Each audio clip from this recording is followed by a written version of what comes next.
ಶ್ರೀಮದ್ಭಾಗವತ ಸ್ಕಂಧ 1 ಅಧ್ಯಾಯ 6 ಶ್ಲೋಕ 35.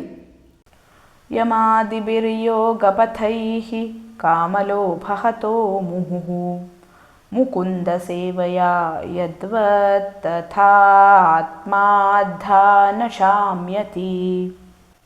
ಅನುವಾದ: ಯೋಗ ಪದ್ಧತಿಯ ಮೂಲಕ ಇಂದ್ರಿಯ ನಿಗ್ರಹವನ್ನು ಅಭ್ಯಾಸ ಮಾಡುವುದರಿಂದ ಕಾಮನೆ ಮತ್ತು ಕಾಮಗಳ ಕ್ಷೋಭೆಯಿಂದ ಕೊಂಚ ಬಿಡುಗಡೆ ಪಡೆಯಬಹುದು ಎಂಬುದೇನೋ ನಿಜ.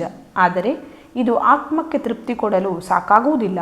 ದೇವೋತ್ತಮ ಪುರುಷನ ಭಕ್ತಿ ಸೇವೆಯಿಂದ ಅದು ಸಾಧಿತವಾಗುತ್ತದೆ.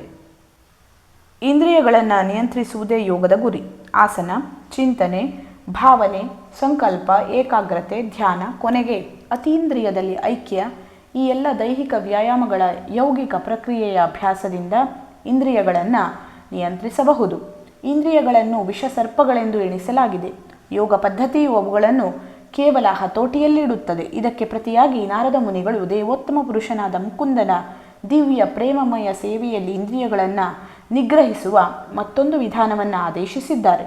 ಅವರು ತಮ್ಮ ಅನುಭವದಿಂದ ಹೀಗೆ ಹೇಳುತ್ತಾರೆ: ಇಂದ್ರಿಯಗಳನ್ನು ಕೃತಕವಾಗಿ ನಿಗ್ರಹಿಸುವ ವಿಧಾನಕ್ಕಿಂತ ಭಗವಂತನಿಗೆ ಸಲ್ಲಿಸುವ ಭಕ್ತಿ ಸೇವೆ ಹೆಚ್ಚು ಪರಿಣಾಮಕಾರಿಯೂ ಕಾರ್ಯಸಾಧ್ಯವೂ ಆಗಿದೆ. ಭಗವಂತನಾದ ಮುಕುಂದನ ಸೇವೆಯಲ್ಲಿ ಇಂದ್ರಿಯ ತುಷ್ಟಿಯಲ್ಲಿ ಮಗ್ನವಾಗುವುದಕ್ಕೆ ಅವಕಾಶವೇ ಇಲ್ಲವಾಗಿದೆ. ಇಂದ್ರಿಯಗಳು ಯಾವುದಾದರೊಂದು ವೃತ್ತಿಯನ್ನು ಬಯಸುತ್ತವೆ. ಕೃತಕವಾಗಿ ಅವುಗಳನ್ನು ಹಿಡಿದಿಟ್ಟುಕೊಳ್ಳುವುದು ನಿಗ್ರಹವೇ ಅಲ್ಲ. ಏಕೆಂದರೆ ಸುಖಭೋಗದ ಯಾವುದಾದರೂ ಸಂದರ್ಭ ಒದಗುತ್ತಿದ್ದಂತೆಯೇ ಸರ್ಪದಂತಹ ಇಂದ್ರಿಯಗಳು ಖಂಡಿತವಾಗಿ ಅದರ ಲಾಭ ಪಡೆಯುತ್ತವೆ. ಇತಿಹಾಸದಲ್ಲಿ ಇಂತಹ ಅನೇಕ ನಿದರ್ಶನಗಳಿವೆ.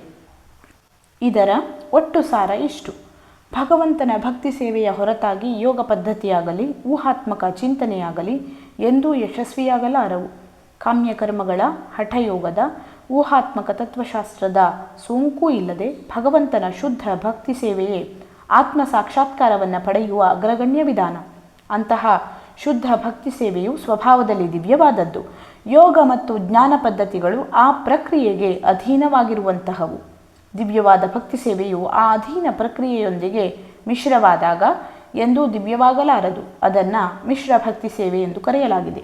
ಶ್ರೀಮದ್ಭಾಗವತದ ಕರ್ತೃವಾದ ಶ್ರೀ ವ್ಯಾಸ ಮಹರ್ಷಿಗಳು ದಿವ್ಯ ಸಾಕ್ಷಾತ್ಕಾರದ ವಿಭಿನ್ನ ವಿಧಾನಗಳನ್ನು ಈ ಗ್ರಂಥದಲ್ಲಿ ಹಂತ ಹಂತವಾಗಿ ನಿರೂಪಿಸಲಿದ್ದಾರೆ.